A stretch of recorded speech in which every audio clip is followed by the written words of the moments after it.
The Year continues with Amy Robach.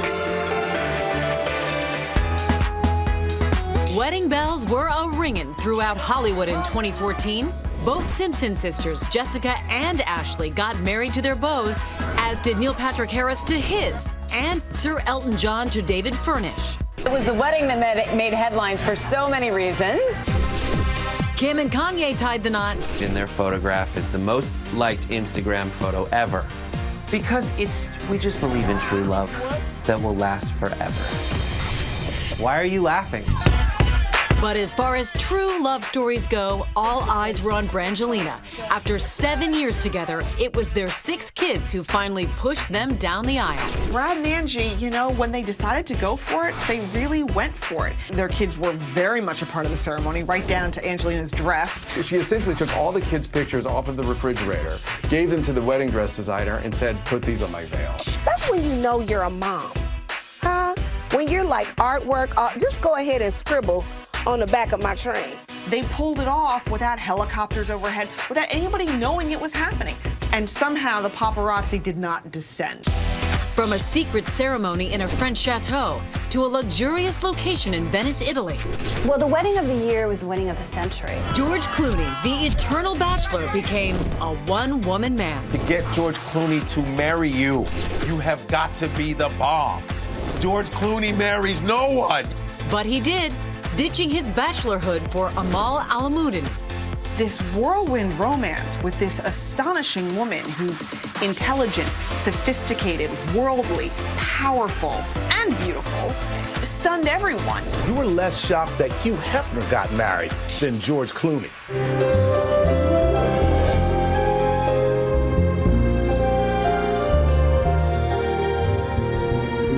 This is a fairy tale wedding. It's all floating, and they're floating, and they're in this gorgeous boat, and they're waving. There was just a lot of happiness surrounding it.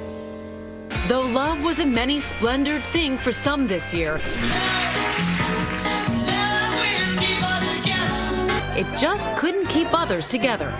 Yes, starting with this 70s husband and wife duo, Captain and Tennille, who ended their 39-year union.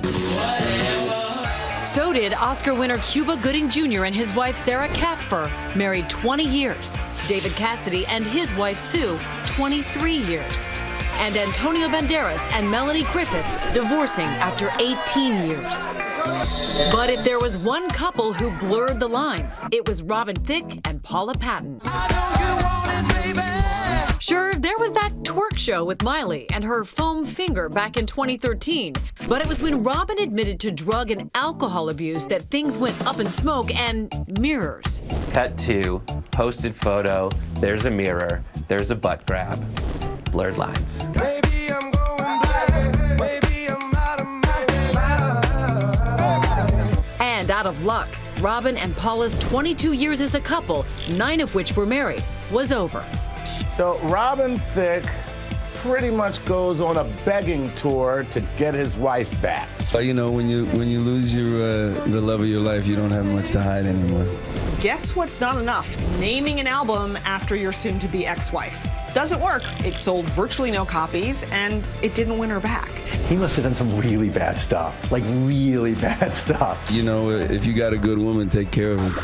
For Nick Cannon, it's been family first, following his recent separation from wife Mariah Carey. I mean, we'll forever be family. I mean, at the same time, you know, we're there for our children and making them the #1 priority.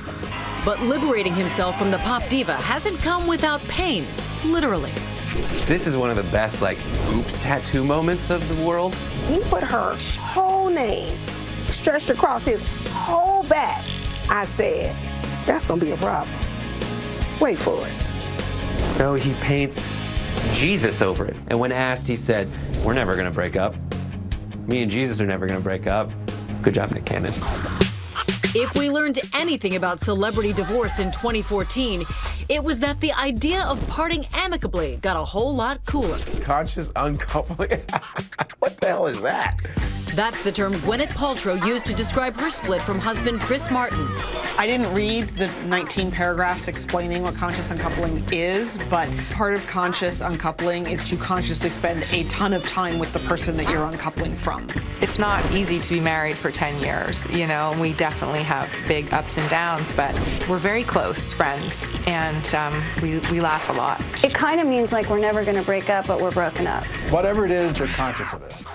But it was bachelor bad boy Juan Pablo and his controversial quest for love, or at least the keys to the fantasy suite, that really kept us scratching our heads. This arrogant, Mi amo es Juan Pablo. not very nice, You barely made it here. somewhat oversexed bachelor Don't tell me you love me. Don't tell me that. ends up with a bachelorette.